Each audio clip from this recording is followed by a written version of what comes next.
The best flavor of Christianity I ever knew was those years in Peru. When bombs were blowing up, machine gun fire, interrupting our church service, rocket launchers, scared to death. Communion was sweet. Standing in line for about 4 hours to get a bag of milk and a bag of rice. You couldn't drive people out of the church. Fellowship was sweet. It's all anyone had was Christ and the other believers.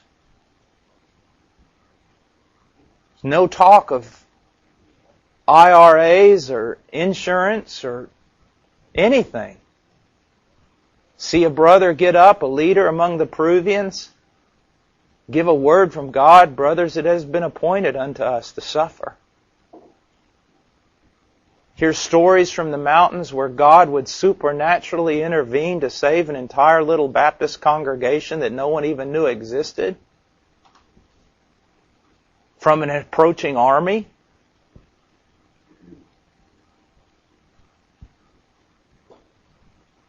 One terrorist asked, a couple of terrorists asked, why did you guys not come in and kill everybody in that church? Well, how could we with all those soldiers standing around the entire building? And they were the biggest soldiers we've ever seen in our life. There's no way we were going to go up to that church building. A little mud hut Baptist church in the middle of the mountains. Yeah, there was an army around it. You delight to read about those things. You may get your chance to live in them. Well, how could we with all those soldiers standing around the entire building? And they were the biggest soldiers we've ever seen in our life.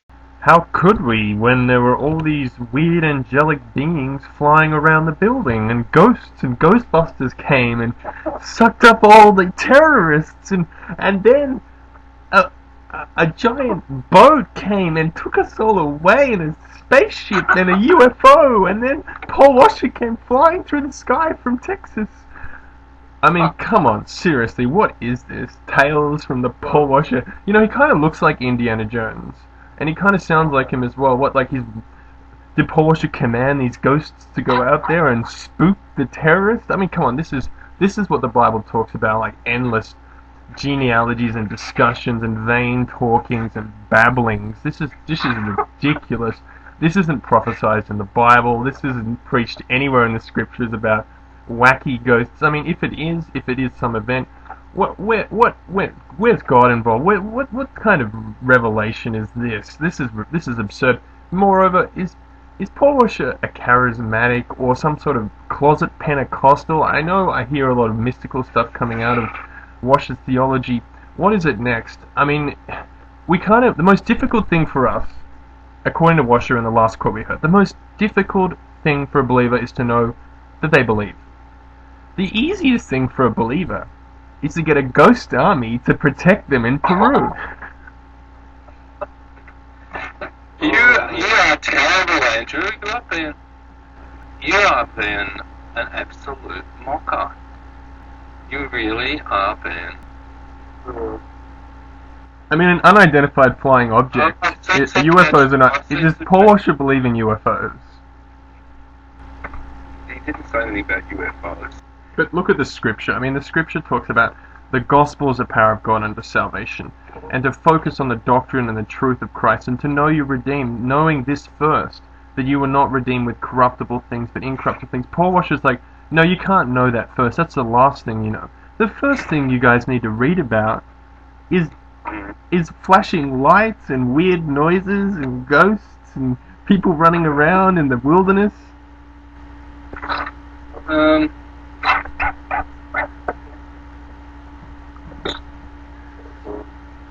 You're a classic, Andrew.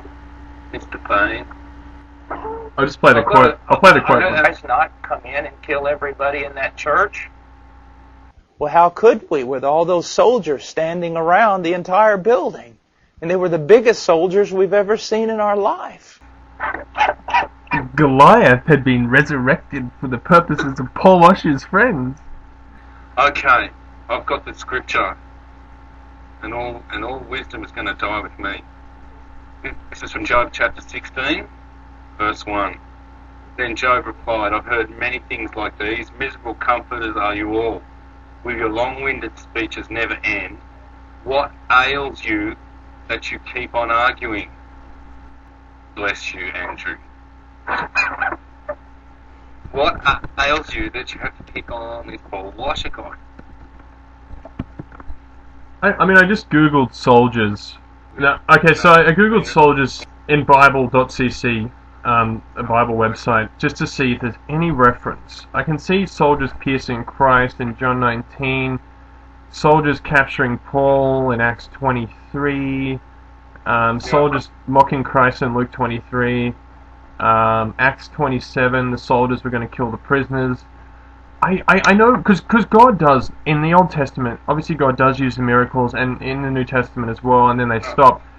But this is not, this is kind of a bizarre miracle in the sense that, I mean, I think Paul Washer might be alluding to Ezekiel, where Ezekiel's friend says to him, you know, why aren't you scared, Ezekiel? And Ezekiel says, you know, there's a mighty army protecting us. But no, he's not alluding to anything at all, Andrew. He's saying what actually happened in his experience. A bunch of terrorists were afraid to come and attack some little village or group of people or whatever, because they could see these huge soldiers. That's what he's saying. He's not referring to anything scriptural. I know, but you'd expect it to conform somewhat to the scriptures. You'd expect some sort of precedent for this. I mean, God doesn't act differently all the time. God sets precedents, and I'm trying to figure it out, because what I'm concerned about as well is that the scripture says that in the last days people will persecute you, people will shed your blood, you will die in my name. It doesn't say in the last days, or you know, after I leave you, you'll be protected by ghost soldiers and invisible helicopters and you know and giants of the deep. Like, it's just, I know Paul Washer's desperate. I know he preaches like 3-hour-long sermons and runs out of jokes and materials and little anecdotes and stories.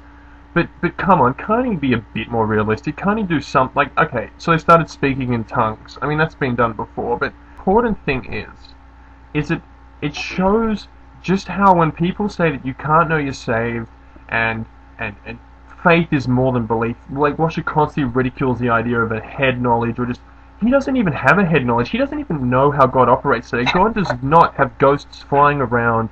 Believers will be persecuted, and why should believers be believing there's going to be some ghost army to save them when they're meant to be relying entirely on the Lord and knowing that they have to die as Christ died if they're going to be persecuted in that way? He's making false promises, first of all, and secondly, this is just mysticism that stems from his deep hatred of doctrine and truth and understanding, and his love of tradition. How do you come out with that? That is unbelievable. I'm astonished. How do you do it?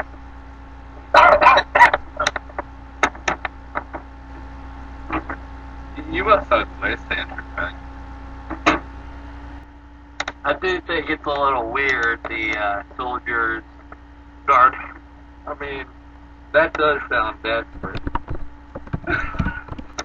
Yeah, let's suppose that they really are angelic beings that were, by God's providence, set there to, you know, guard the church or whatever. I mean, let's suppose that's the case. I mean, why is it in Paul Washer's sermon?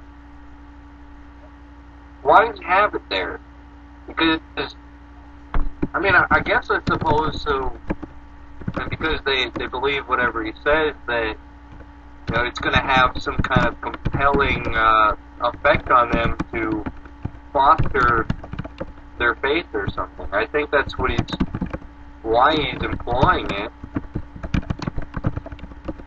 Or, you know, maybe they're, you know, when I hear, when I'm in discussion with some charismatics about things like that, they're always telling stories about, like, stuff that we never ever encounter in, you know, the kind of societies we live in.